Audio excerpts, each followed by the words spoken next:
Salut à tous, c'est Stu French Pies. Je vous retrouve aujourd'hui pour un tuto vidéo sur InDesign. Donc je vais vous montrer aujourd'hui comment vous pouvez rendre interactif un PDF tout simplement. Dans un premier temps, donc, je ne vais pas vous expliquer comment il faut faire pour importer et créer des fichiers dans InDesign, vous verrez ça dans une autre vidéo. Alors tout d'abord, il faut savoir que moi, pour ma part, les images, j'ai créé à chaque fois, comme vous pouvez le voir ici, des boutons Home.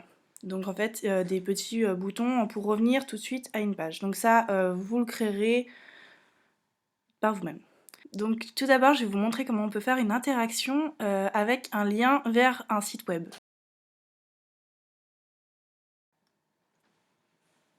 Donc vous allez créer un rectangle, donc en fait cette zone-là, ça va être la zone qui va pouvoir être cliquable. Donc autant si vous le mettez sur une tablette par exemple, vous allez pouvoir cliquer dessus, ça sera toute la zone où vous allez pouvoir cliquer. Donc là, ce que je suis en train de faire, en fait, je fais une zone pour pouvoir insérer donc un lien qui va directement aller sur le site. Donc ici c'était un exemple pour Champs-Rousse, donc qui va directement aller sur le site de Champs-Rousse. Donc vous allez dans l'hyperlien, vous faites un nouvel hyperlien, vous vérifiez bien en haut, donc il y a URL, vous cliquez sur l'URL, vous tapez votre site, donc là c'est un site fictif, je vais pas mettre le vrai site de Champs-Rousse, donc si vous voulez aller chercher, vous chercherez. Hop, et là je le renomme pour pouvoir réussir à me retrouver dans mes calques. C'est exactement comme les calques d'InDesign, voilà. Vous tapez donc par exemple Champs-Rousse, ici, hop, voilà. Ensuite, je vais prendre la deuxième page. Donc là, je vais vous montrer en fait qu'on peut copier-coller les hyperliens. Donc là, vous voyez, je l'ai pris, je le copie-colle, hop, et je le place en fait sur le logo de Champs-Rousse à chaque fois. Comme ça va me permettre en fait de gagner du temps et de ne pas avoir à créer des hyperliens à chaque fois en fait pour Champs-Rousse, en sachant que ça m'amène exactement au même lien du site. Donc du coup voilà, je le copie-colle et je le mets sur toutes les pages là où je trouve en fait le logo. Donc ça c'est pratique parce que du coup vous n'avez pas besoin de refaire à chaque fois un lien pour pouvoir réussir à amener sur l'URL que vous voulez. Donc ensuite, là je vais plutôt vous montrer comment on va faire en fait pour naviguer à partir d'un texte en fait. Donc là vous voyez par exemple le zone naturelle, je vais faire un petit rectangle autour encore une fois.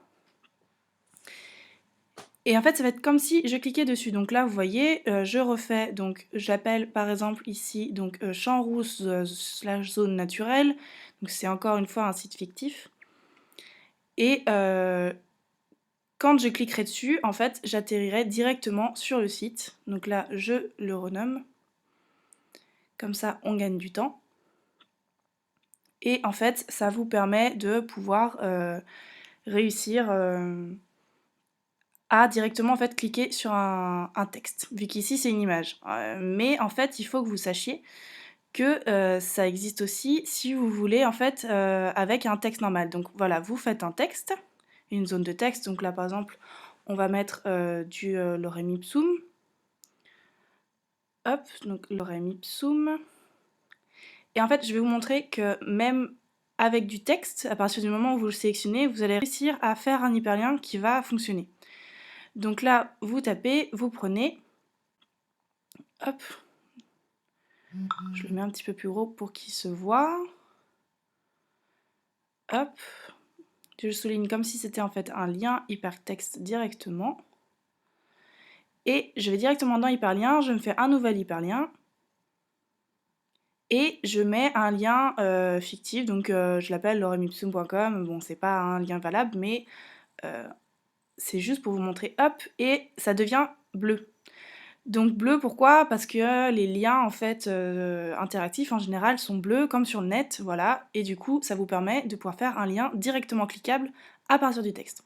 Là, je vous montre en fait qu'on peut aller d'une page à l'autre, donc c'est une nouvelle forme d'hyperlien qui va fonctionner pareil. Donc vous voyez que vous pouvez prendre des formes rondes aussi pour faire la zone cliquable.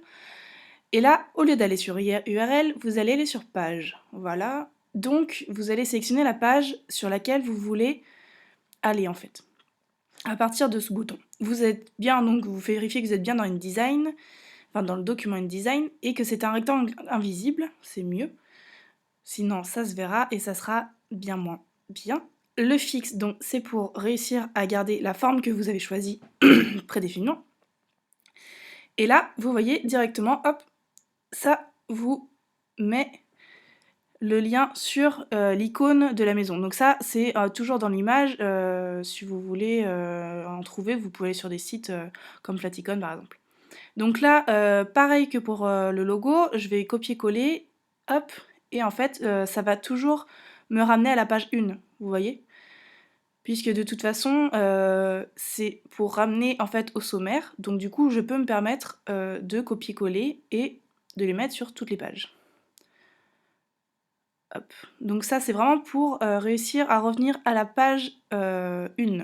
Hop, elle est ici. Ensuite, je vais vous montrer que du coup, on peut naviguer de page en page. Donc là, j'ai fait des petites icônes, voilà, qui rappellent les pages.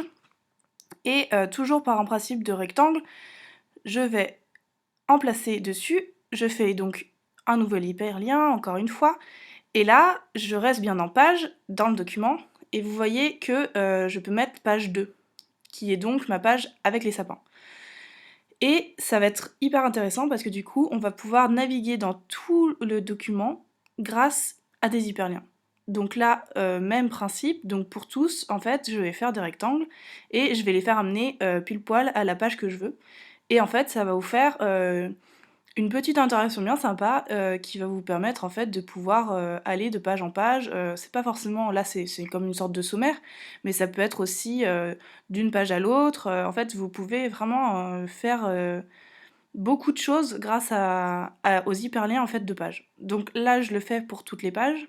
Je vous montrerai à la fin ce que ça donne. Si vous suivez exactement ce que ça, de toute façon, vous aurez le même résultat. C'est hyper simple et très efficace. Voilà, donc là, vous voyez les petites icônes avec les liens au-dessus. Alors là, je vais vous montrer à partir juste d'une petite... d'un petit mot, en fait, vous pouvez réussir à attirer l'attention, en fait, du lecteur. Donc pareil que pour les autres, vous mettez un URL, par exemple. Donc là, par exemple, c'était je vais mettre... allez, alcool, serre, en fait, vous allez comprendre. Juste pour ramener, par exemple, pour faire des partenariats, ou bien pour montrer en fait les plus de la station, des choses. Voilà. En fait, ici, ça va vous permettre de, juste avec un petit clic, voilà, vous allez tout de suite réussir à attirer l'attention et du coup, ça fait comme si en fait le PDF vous parlait directement à vous. Et du coup, en fait, c'est hyper marrant. Donc là, vous pouvez faire beaucoup de choses. Vous pouvez amener donc à des sites web classiques. Vous pouvez amener à une vidéo. Donc ça, c'est hyper marrant. Par exemple, là, il y a une marmotte, donc on ramène à une vidéo drôle d'une marmotte, voilà.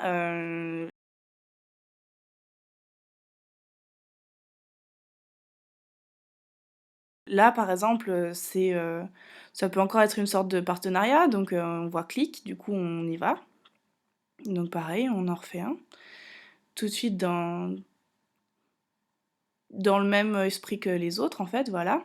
Et vous pouvez aussi amener à des jeux. Par exemple, ici, ça peut très bien amener en fait à un URL qui vous permettra de télécharger un jeu qui a un rapport avec les skieurs. Voilà, par exemple.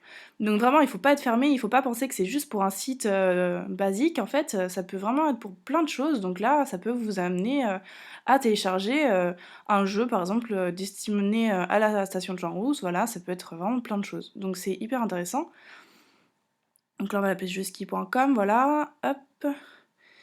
Et vous voyez que du coup, c'est absolument génial parce que avec pas grand chose, vous réussissez à quand même faire une petite interaction qui est bien sympa. Et avec un petit peu d'imagination, vous pouvez faire plein de choses. Vraiment, vous pouvez faire plein de choses. À partir du moment où vous pouvez aller sur internet, etc., c'est vraiment génial. Pour l'exporter, vous allez voir, c'est tout simple. Donc là, hop, on le nomme, donc par exemple, essai tuto. Hop. L'emplacement, donc on va mettre sur le bureau, voilà. Et alors là, vous faites pas impression, vous faites Adobe PDF interactif. Absolument. Impression, ça va perdre l'interactivité. Donc Adobe PDF interactif, tout simplement. Ici, on vérifie, mais normalement, tout est absolument à jour. Vous n'avez pas forcément besoin de changer quelque chose. Les pages toutes, c'est mieux. Voilà. La résolution 72, parce que du coup, c'est sur le web, donc vous n'avez pas besoin qu'elle soit en 300 dpi. Voilà. Et du coup, vous pouvez faire exporter. Tout simplement. Hop. Là, ça vous crée votre PDF. Et vous allez voir que tout fonctionne, il n'y a pas de souci, j'ai rarement eu des soucis, tout fonctionne très très bien. Hop, et vous voyez, vous avez la petite main qui apparaît, ça veut dire qu'il y a un hyperlien, vous pouvez cliquer dessus. Et voilà, vous pouvez faire un essai, donc là, voilà, je vais à la page 2, je reviens, je vais à la page 3, je reviens à la page 1, voilà. C'est absolument génial, vous pouvez faire plein de choses, et du coup, je vous le conseille fortement. Voilà. Et bien sur ce, du coup, je vous souhaite une très bonne soirée et je vous dis à bientôt pour un nouveau tutoriel sur InDesign ou autre. Ciao!